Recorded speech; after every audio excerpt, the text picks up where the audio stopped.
The thing I've been thinking about this time is in relation, as they often are, into a question I get asked quite a bit. And in this case, the question that I get asked quite a bit is, if you could go back in time and change one thing about when you were breaking in, when you were trying to become an author, if you could change one thing about that, what would it be and why?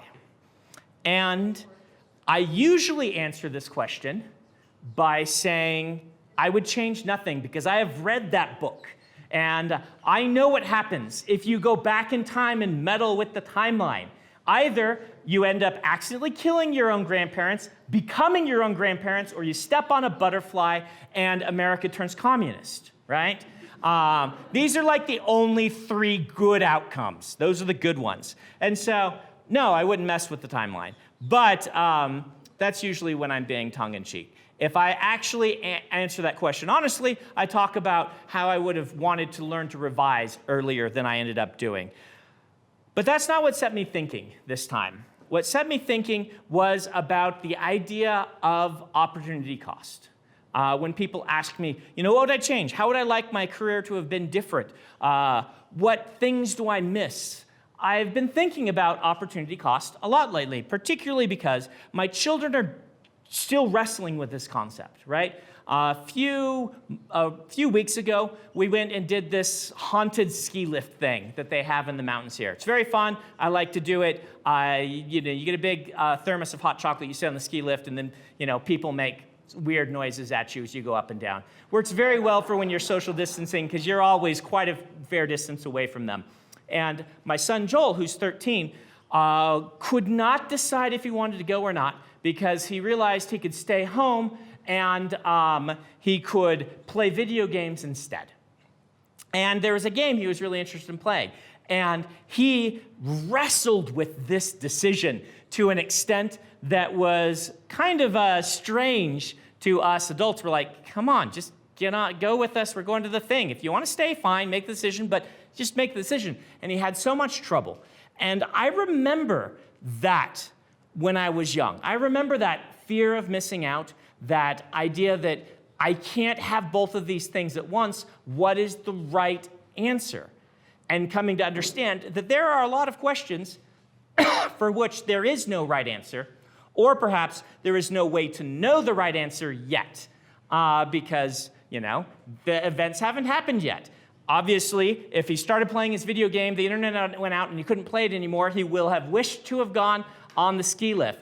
But if he picks the ski lift and then we get in a car wreck, he probably would have preferred to stay home. But in most cases, there's not a right answer to that question, even after having gone through it. It's just about making the call in the moment. Now, this is not that difficult a concept to deal with. We wrestle with this a lot. As we grow up, it's one of the things that we have to figure out is how to make decisions. And for the most part in my life, this decision-making process has gotten easier and easier. I've learned to stop stressing the little questions so much. And if I order a meal and I don't like it and I wish I'd gotten the next one, well, I'll just chalk that up to next time to order the other thing. But there is one question that the older I've gotten, the more difficult the opportunity cost has become to me. And that question is, what should I write next? This is a very, very difficult question for me nowadays. When early in my career, it was not. It was very easy. I wrote whatever I was excited about, right? And particularly early in my career, which I'll talk about in a few minutes, I just kind of had to write. It didn't really matter what I was writing. But these days, I'm coming to realize, that every story I choose to tell basically kills 1,000 other ones. And this is growing intimidating. There's nothing I like more about being a writer than the idea of taking the blank page and making something out of it. People often ask me, what is the most fun part about being a writer? I usually joke, it's the fact that I get to get up at noon and go to bed at 4, right? I really do like that. I am a night owl. But the truth is, one of my favorite aspects, genuinely, is being able to essentially create something out of nothing. I know it doesn't work with the actual physics, but it feels like I'm combating entropy. when I am taking a blank page and, completely formless ideas and turning them into a novel. Granted, I'm not actually doing that because I'm increasing the heat in the universe and propelling us ever toward the heat death of the universe. But in my brain, I have made something out of nothing. It's like a magic trick, right? One of the fun things about being a writer and artist is that you could legitimately lock me in a room with a blank notepad, walk away and come back, and then there would be a book. And probably a lot of mad ravings, depending on how long you left me. But I really like that about my job. But at the same time, that blank page is intimidating. Not in the way that it is, I think, for a lot of new writers. The blank page intimidates new writers because they see how much work there is to do. The blank page intimidates me because as soon as I start writing, as I set something to those pages, that means I am locked in to another story. And for the most part, these stories are going to take between 6 months and 18 months of my life to create. And there's only so many of those one person can do in their life. Life has been kind of hard lately for a lot of us. Things have been really kind of weird. Instead of a massive, cool release party at a convention center, we get to sit here with almost everyone but me wearing masks, having to deal with a release party where technical difficulties are making it difficult, even for the people who wanted to watch us, to be able to do that. Life is kind of frustrating these days. And so I was thinking about my talk and about this idea of opportunity costs. And I thought, the thing I really want to do tonight is I want to take a retrospective of my career so far, and I want to talk to you about the books that didn't make it. Multiple books that never got published that I worked on, some of which I finished, some of which I didn't, and kind of use each of these books as a way to talk about how I chose what projects to work on at that point in my life. And we're going to kind of approach 4 different parts of my career this way. First, I want to look back at these early days and kind of talk to you about how I picked projects in the early days of my career. Back then, all I knew is that I wanted to be a writer for a living. I wasn't very good at this. I didn't know what I was doing. Really, I had no clue. And so I've often said that one of the first things I did is just write a bunch of different stories in a bunch of different genres. This was really good for me. A lot of writers I know kind of go into becoming a writer thinking they're meant to write one thing. Maybe it's because it's the popular thing, or maybe it's just because that's what their friends are doing. And then they experiment with different genres and find they have real talent in other areas. This happened to Dan Wells, who tried writing epic fantasy, and it felt, like he was pounding his head against the wall, he says. And then he tried writing horror novels, and they just worked so much better for him. And so I tried a lot of different things. And so this early part of my career, I just wrote. It was more important for me to tell stories than what I was telling. In fact, there's an interesting thing about this that I hope that you all get to experience someday. And it doesn't have to be with writing a book, but it comes down to finishing and doing something you thought was really difficult. My first book, White Sand, took me 3+ years to write. And before that, I had tried writing a novel as a teenager, and I'd never finished it. That happens a lot when you're a teenage writer. But something very magical, pun intended, happened when I finished White Sand. Suddenly, this thing that in my head was this really, really difficult task that someday I would accomplish was done. I was a novelist. I had written a novel. It wasn't any good, but that didn't matter at the moment because I had actually accomplished it.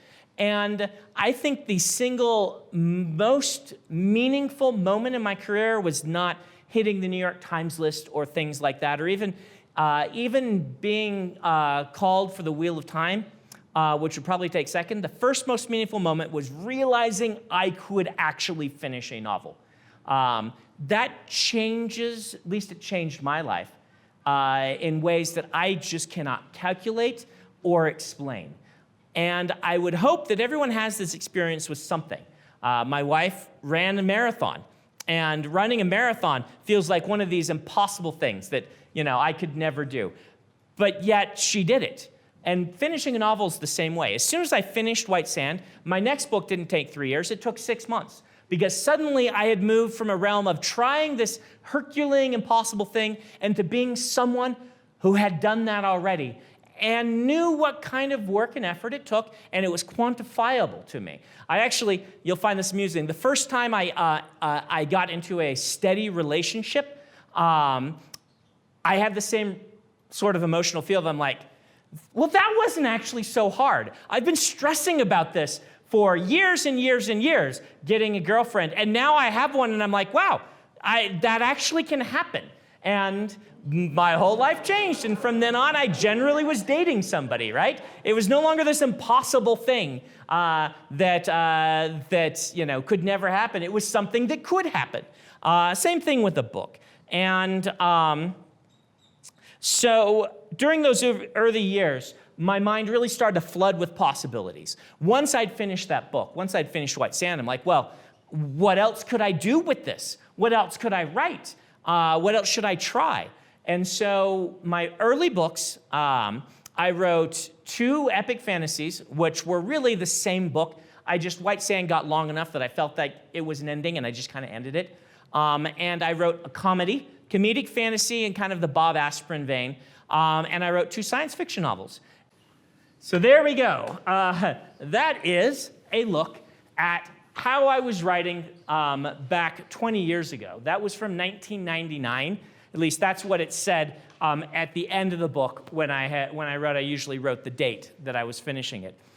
So the 6th incarnation of Pandora. It is interesting also for me to look back and see which ideas I have thrown into the word chipper and recycled. If you've read Starsight, you'll recognize something very similar to those platforms, which stretch back to a short story that I wrote called Defending Elysium. And so they showed up probably first time here, and then I reused them for Defending Elysium, and then wrote the Skyward series in that same universe. So this is like a hypothetical book that could have existed in that same setting. Again, I think nowadays I might, if I were writing a book about a soldier that most of the book is action and explosions, I might have gotten a little faster to the actual action and maybe saved the waxing philosophical for another part of the story. But it is an interesting look back, in particular because this was book number 5 that I wrote. And I didn't do a lot of marketing those early books in my career, though I did take my second book, Star's End, and I did send it around. The first batch of books I ever sent out was Star's End, which I sent to an agent that I had met at a convention, who I later discovered was not really a real agent. It was someone from Denver, and I'm sure they're very nice people, but I sent it to them, and it got rejected. But part of me wonders what happened if I would have aggressively been submitting these early books. Is there a universe where Brandon sells Star's End, and then they want another science fiction, so he sells 6th Incarnation of Pandora, and doesn't start the Cosmere? Because the Cosmere starts with Elantris, which was book number 6. Though I wrote Elantris not really having the Cosmere in mind, the real development of the Cosmere happened in books called Dragonsteel and Aether of Night, which were unpublished books during that era. So it's kind of interesting to imagine if I had become a science fiction writer instead, what would have happened? Would there have been no Cosmere? Hoyd wasn't in any of these early books. I wasn't doing that back then. The first appearance of Hoyd anywhere in any of my books is in Elantris, where he shows up. And then Dragonsteel, which was his backstory. So it's just interesting for me to think about opportunity cost. So we talked about that early part of my career. For those who don't know, I wrote 13 novels before I sold one. And the book I sold was Elantris, fortunately for us all, because epic fantasy was my first love, and Elantris birthed the Cosmere. And so we are now here doing Stormlight because those terrible early books of mine didn't sell. So hallelujah. Probably the worst thing that could have happened for my career would have been if I would have sold one of those early books. I sincerely believe that. But I want to talk to you a little bit about the middle portion of my career. Kind of is this the middle portion? The early part of my actual career. How about that? Because I sold Elantris, and that was one of those other big hurdles. The impossible thing that in the future, like someday I wanted to do, was someday sell a book. And when that one happened, I did not think, wow, that was easy. In fact, when that one happened, I was like on my knees saying thank you, because for those who don't know the story, I just got a voicemail from an editor one day who wanted to buy Elantris. I won't go into the whole story. You can watch it on my YouTube. I've talked about it. But I went through a hard part of my career, writing some books that I thought were kind of mediocre. And then I wrote Way of Kings, and then I sold Elantris. And suddenly, possibility opened again, right? Suddenly, I was a published novelist, and suddenly I could do whatever I wanted. And people would actually, it seemed, give me money for it. In fact, the next 7 books I wrote, which were Mistborn novels, Warbreaker, and 3 of the Alcatraz books, all sold like immediately. And each book I released with a little deviation with Mistborn that I'll talk about a little bit later. Sold better than the ones before. Everything was going great. And at this part in my career, I really started to think about what did I want the scope of my life to be. And this is the time. Emily, do you remember who was there with us? Were you even there? There was a dinner that I did at Outback Steakhouse where I told people for the first time about Mistborn being 9 books. It would have happened in 2005 or 2006, probably 2006. And I can't even remember who was there with me. Were you there, Isaac? It sounds really familiar. I feel like but I remember that one. And then shortly thereafter, early 2007, I showed you the outline for the Cosmere. Which you say you still have somewhere. We haven't been able to find it. But I sat down and I drew out kind of a visual of the Cosmere as I imagined it. This was when I was working on the Mistborn trilogy and hadn't written it yet. And we'll have to find that and see if we can publish it for people. You guys will probably find it interesting. I do know that Dragonsteel was 7 books in that outline, which I've since shrunk that one to 3 books because I've stolen so much for Stormlight. But it had Stormlight at 10 books, and Dragonsteel at 7 books, and Mistborn at 9 books. Well, Mistborn's probably going to be at least 13, and Dragonsteel's probably going to be 3. And that one would have had White Sand novels that eventually we were doing as novellas rather than as novels. So it's going to just be interesting for you guys to look at. It probably has 3 books for Warbreaker, which I now feel is probably 2. But we'll try to pop that out. But that was all during the 2006, 2007 era of my life when suddenly everything was working and I started to be like, maybe I can actually do this. Maybe I can make it bigger than just writing the novels. Maybe I can bring this whole thing together. And I remember talking to my editor, Moshe, about some of the things I wanted to do. And he said, wow, you're ambitious. And I hadn't yet told him about the 36-book outline that I'd just done for the Cosmere. This was just for pitching him on Era 2 of Mistborn. And I'm like, oh, Moshe, you have no idea. But it's actually kind of working. In that early part of my career, of my published career, things worked really well until The Liar of Partenell. And The Liar of Partenell is the first book that did not work of that career. I had this happen to me once before. It's book number 9. I call it Mythwalker. Pieces of it ended up being part of Warbreaker. But this was my 9th book. I had tried writing it, and something just had felt off. Honestly, at the time I thought, I feel like I'm repeating myself too much. There's something too similar about this story and the one I just finished, which was Dragonsteel. But either way, I'd given up on that book. The only book that I gave up other than that one in high school. Then I hit Liar of Partenell. This was my first No, I guess my second stab after Dragonsteel at a Hoid backstory.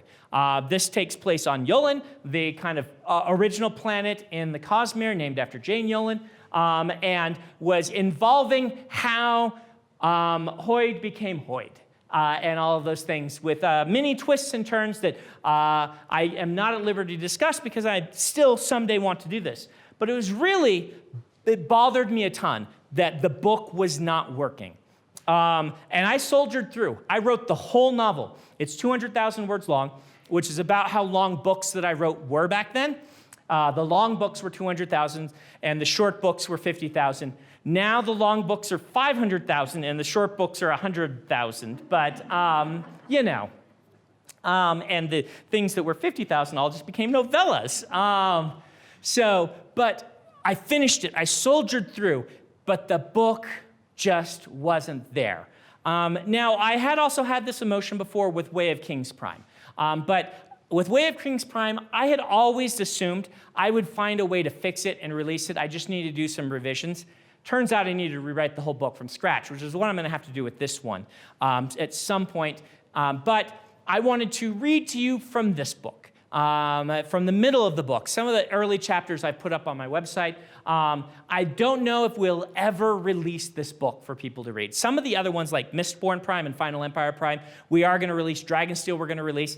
This one, I'm not sure which ideas will end up in the eventual Hoid backstory that I write. But there's a nice scene in here that is very indicative of kind of the things I do in writing, and it's indicative of this early part of my published career and the choices I was making, because I was trying at this point to establish a legacy, right? I was trying to build something bigger than just a trilogy or some books or anything like that. I wanted the entire Cosmere to be a thing.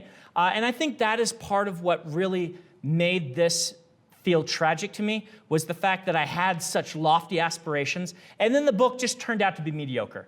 It's not a bad book, it's just a mediocre book. It's probably the worst book I wrote during this era. Worse than Way of Kings Prime, for sure, and worse than the published books. And I couldn't stand for this important book to be mediocre. And so I never released it. And there we go. I'll stop there. That is from The Liar of Partinel.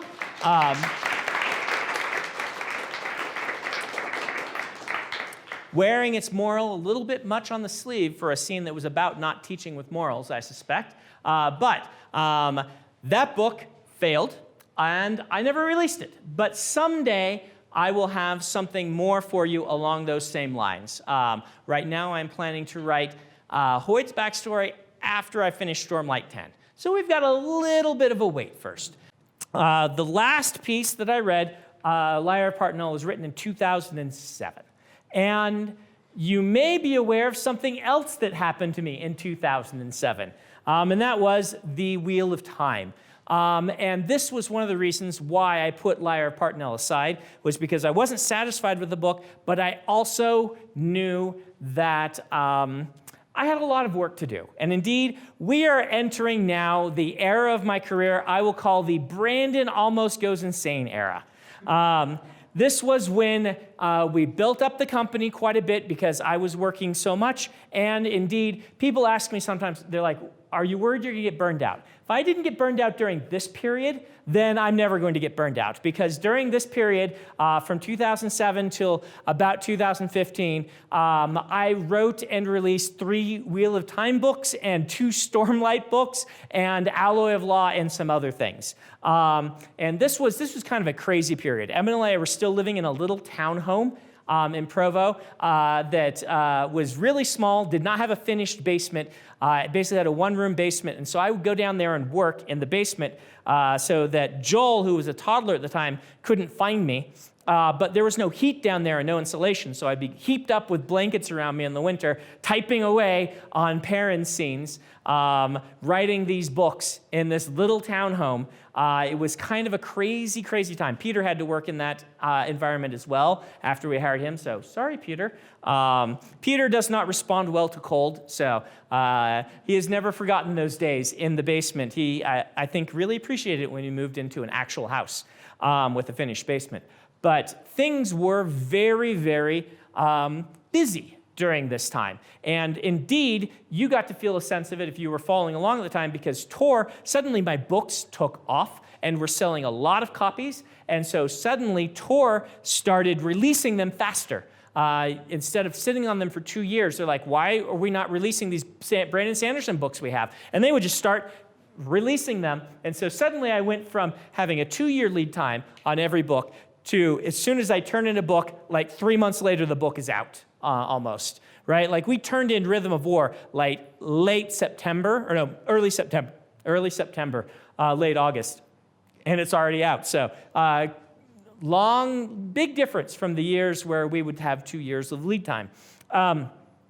During this time, how I chose projects changed again, kind of dramatically, because either I had something that I was contracted to write, and so I had to choose that thing. I couldn't suddenly decide, I'm not going to write Towers of Midnight now. No, Towers of Midnight needs to be written.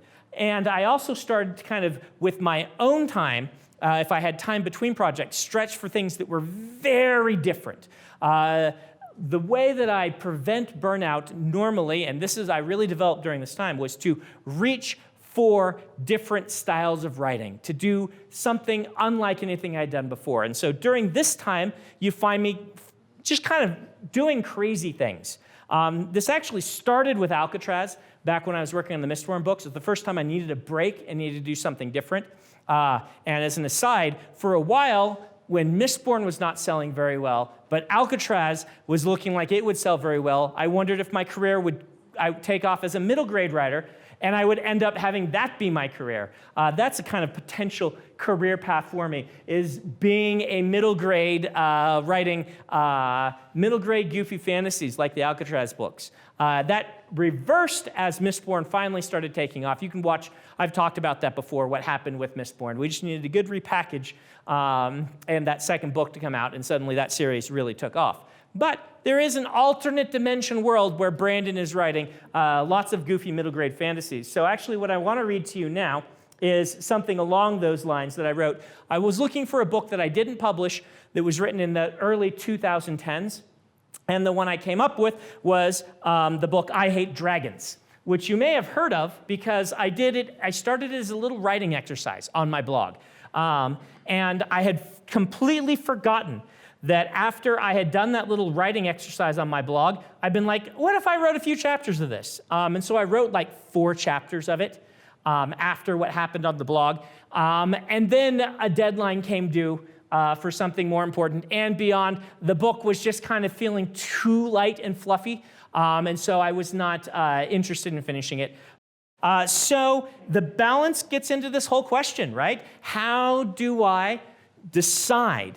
We've kind of entered into the modern era now, talking about how I choose now, because now is the time where I've started to really realize, hey, if I want to finish the Cosmere by the time I'm in my 70s, I need to be focused. I need to maybe stop letting myself deviate quite as often, which has been kind of a harsh realization for me, because throughout the rest of my career, up until like the last 5 years, I just always thought, I'll write whatever strikes me when the time strikes me, and that's how I write. That's what I want to do. And at this point, I kind of hit a tipping point where I realized wanting to finish the Stormlight Archive and the Cosmere is more important to me than the freedom of just being able to write whatever I want, whenever I want. And this is a thing I gave up when I decided to become published, right? I gave up a bit of that, that the moment I signed a contract for a series, I gave up some of that freedom. And I did it eyes open, knowing that it is something I wanted to do. A lot of times in life, we want to have done things. I wanted to have written a great trilogy like Mistborn. I want to have finished something as powerful and as weighty and hopefully as epic as the Stormlight Archive. These are goals I want to have done. And more, I want to align the momentary parts of my life with the things that I want to have done in the future, if that makes any sense. And this is starting to change a little bit the way that I approach letting myself be distracted. You'll notice that my upcoming books there are no secrets among those. I am finishing Wax and Wane and the Skyward series, and then finishing the first arc of the Stormlight Archive. And this is me just understanding that I don't have to really amp it up, but I do have to be consistently on target. And this kind of brings me to the end. I do have one more reading for you, but as I was thinking about opportunity cost, the thing that really settled in my mind was this idea of what do I want to have done rather than what do I want to do now? And I started to look at each of these stories I've written. And it's interesting in that each story that I write is almost like a picture, a snapshot of who I am at the time. Sometimes I get questions from writers. One of these happened on stream recently where they say, what do I do if I'm such a perfectionist that I can't finish revising a story, or I can't bear to let a story out there? And the answer, at least for me, to this question is to realize the stories are pictures of you. The stories both cannot be perfect and are already perfect at the same time. When you are done with them, when that picture of what you can do as a writer is finished at that time, then it's time to let go of that book and say, here it is. This is the picture of me. I have zits right now because I'm a teenager or whatever, and this is the prom picture. Who cares? This is who I am right now. The books that I've read to you, particularly those early ones, a little bit rough, but they were pictures of a developing artist. And for me, part of their value is that snapshot of who I was at the time. And when it comes to this opportunity cost, I think that sometimes, at least in picking books, what I'm not acknowledging is that whatever book I pick is actually going to develop to be a picture of who I am right now. And so in some ways, it doesn't really matter. And so I kind of combine those two things. It doesn't really matter, but also I want to have done things. And I put those together, and that is how, these days, I am picking which books I work on. And that end, I want to share one more thing with you. Now, I wasn't going to read this, but I was thinking about this whole year we've gone through, and it's not over yet, right? Still wearing masks. My poor children still don't know if school's going to go online or not in the imminent future. And my son Joel is struggling through his first year of junior high with half the time it being home and half the time it being there. And it has just been a really rough year for a lot of people. And so I thought, I'm going to go ahead and read the thing that I sent to my company. I said, you guys, what do you think? And they're like, well, it does kind of spoil some things, but maybe it's time. So I'm actually going to read to you from the sequel to Six of the Dusk, which takes place during the space age of the Cosmere. And so there are going to be some fun things in here that you're not going to get to see in depth for a while. So if you are worried about space age of the Cosmere being spoiled for you, I might recommend, waiting for 15 years before you read this. But I'm going to do a short reading. So this is something I've been perpetually working on for a few years. So when will I finish that? Who knows? But it is one of the projects on my radar, is establishing the things that I want to have done. So we can look forward to that in the future. For now, I'm going to go home, and instead of going out on tour for 3 weeks, I'm going to keep writing. Thank you guys for reading. I hope you enjoy Rhythm of War. I hope you've enjoyed being with us tonight, and I hope to provide many, many more books for you in the future.